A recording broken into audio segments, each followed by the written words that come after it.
dress circle. Kalau korang tengok pola ni sama je macam pola peplum. So kalau siapa dah ada pola peplum, tak payah dah beli pola dress circle ni. Sebab dia sama je. Kalau korang ada pola dress circle ni, tak payah beli pola peplum. Okay, korang boleh je buat jadikan peplum, jadikan dress circle.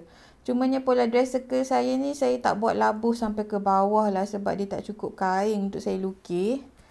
Dia tak cukup kertas untuk saya lukis. Okay, lebar kertas memang panjang tu dah. Saya kena tarik labuh dia 39. Lebar kertas saya 33 je. So, memang tak dapat lah nak buat labuh-labuh.